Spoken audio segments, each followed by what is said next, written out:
Wildrift new patch notes 2.2 has just been released. Now, we will take a look at Wildrift new patch. So, without further ado, let's begin the video. So, first we got a new champion which will be released on 22 April. Which is none other than Rammus, the armadillo.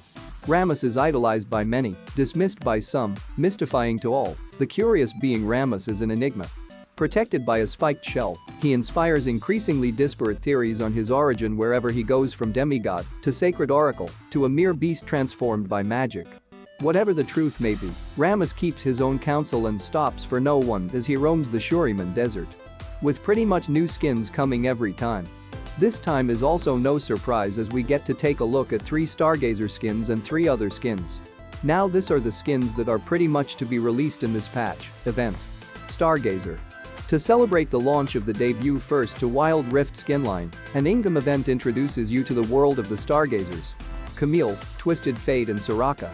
Complete missions to unlock blue motes and accessories throughout the event, which runs until the end of April. Which will start from 15 April.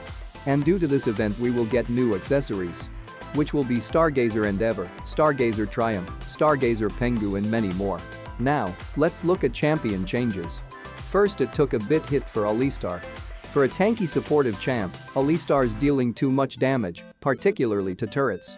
Using 2 Headbutt to attack turrets, did you know you could do that? Should be a bit more of a conscious choice. So they nerfed his 2 skill, Headbutt. His damage from 55, 130, 205, 280 to 50, 120, 190, 260. And turret damage ratio from 150% to 75%. Next in the list is Blitzcrank. Blitzcrank has been slightly underperforming for a while now, so we're reverting some of the nerfs he received last year. These changes, combined with the recent tank item update, should give him a healthier space in the support roster. So, they buffed his rocket grab by increasing its damage from 60-120ths 180-240ths to 80-140ths 200-260ths. And his overdrive self-slow duration from 1.5 seconds to 1s. Next in the list is Corki. Corki's mail route stops by the rift a bit too often. We're giving him a bit of a break between deliveries with the goal to give him and his opponents a bit of breathing room. His passive Hextech Munitions, by increasing the time of the package arrival rate from 100s to 150 seconds. Next is Dr. Mundo. Mundo again gets hit by nerf as Mundo by Sunfire Aegis. Mundo burned down entire jungle and enemy team. Mundo need timeout. So they are nerfing his base stats. Attack damage from 64 to 58, health from 690 HP to 650 HP, and armor from 45 to 40. And Masochism, duration from 5s of all ranks to 3 seconds, 3.5 seconds, 4 seconds, 4.5 seconds. Next is Dinah. Diane is weak across the board, so we're shifting some of the rank up power from 3 Lunar Rush into 2 Pale Cascade alongside some general buffs. These changes will help her survive the laning phase and push her advantage when she gets ahead. So, first her base stats. Her base health from 570 HP to 610 HP. Next her passive Moonsilver Blade. A new change. After casting a spell, Diana gains 30% to 120% attack speed, based on level, for the next 3 attacks. Next her 1 skill Crescent Strike. They decreased its cooldown time from 10-9-8-7s to 9-8-7-6s. Next second skill Pale Cascade cooldown time from 14s to 13-11.5-10-8.5 seconds. Next her 3 skill Lunar Rush. They removed bonus attack speed move to P. Moonsilver Blade. And her ult, Moonfall 9, increasing minimum base damage from 150, 200, 250 plus 35% AP to 175, 225, 275 plus 40% AP. Next her maximum base damage from 300, 400, 500 plus 70% AP to 350, 450, 550 plus 80% AP. Next in the list is Galio. Much like his iconic ultimate, Galio arrived with a bang and disrupted the meta significantly. We're toning back his damage across the board and shortening his 3 Justice Punch range based on feedback that it felt a little long. So they are nerfing him. First his base stats. Health from 610 HP to 570 HP. Next his passive Colossal Smash. Cooldown time from 5s, 4s, 3s at level 1 59 to 5s, 4.5 seconds, 4s at level 1/5 9. And base damage from 15 to 225, based on level, to 15 to 190, based on level. Next his 1 skill Winds of War, by decreasing % HP damage per AP ratio from 2% to 1.5%. And Shield of Durand, cooldown time form 15 14ths 13 12s to 18 17ths 16 15ths. His AP ratio from 60% to 45%. Next his 3rd skill Justice Punch. Dash range from 6.5 to 5.75. Next is Leona.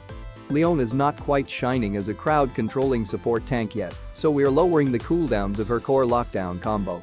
Her 1 skill Shield of Daybreak. Her cooldown time from 6s to 5s at all ranks. Her 3 skill Zenith Blade's cooldown time from 13 12ths 11 10ths to 12 10ths. Next is Pantheon. We're happy with Pantheon's mini rework from patch 2.2, but he could still use a few more tools in his arsenal. These adjustments should help him maintain his ability to carry an early game lead into a W base stats, attack damage from 58 to 64. Attack damage per level from 2.65 per level to 3.6 per level. His first Comet Spear. Its tap base damage form 55 100ths 145 190ths to 70 110ths 150 190ths. Next charge base damage from 55 100ths 145 190ths to 70 110ths 150 190ths. Next bonus AD ratio form 100% to 110%. Next critical strike bonus AD ratio from 150% to 165%. Next in the list is Shyvana. Shyvana's got it all, tankiness, high damage, she's a freaking dragon. In the absence of Davian, we're cutting down her damage and health. So they are nerfing her base stats health form 650 HP to 610 HP. Next her first skill Twin Bite cooldown time from 8 7 6 5s to 9 8 7 6s. Next 3 skill Flame Breath's maximum on hit HP damage ratio form 3.5% to 3%. Next is Tristana. We're cautiously buffing Tristana as she's still not matching up to the rest of the marksman roster. So they are increasing her base stats attack damage per level form 2.65 per level to 3.6 per level. Her 3 skill Explosive Charges cooldown time from 16s of all ranks to 16 15ths 14 13ths. Next in the list is Vi. She is the last champion in the list here. Vi has been a popular and reliable pick in high-level games, but on the strong side in regular play. These changes allow her to keep her reliable gank patterns, but at a slightly higher risk. So, they decreased her base stats armor from 35 to 30, and her ult, assault and battery cooldown time form 85 65ths 45s to 95 75ths 55s. Wild Rift 2.2 also brings some changes to the items. The changes are meant to balance out the item usage of each champion.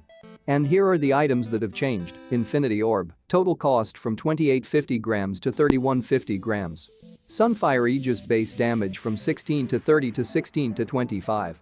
Bonus damage HP ratio from 1% to 0.8%. Glorious Enchant, bug fixed a bug, where item cost displayed as 800 grams.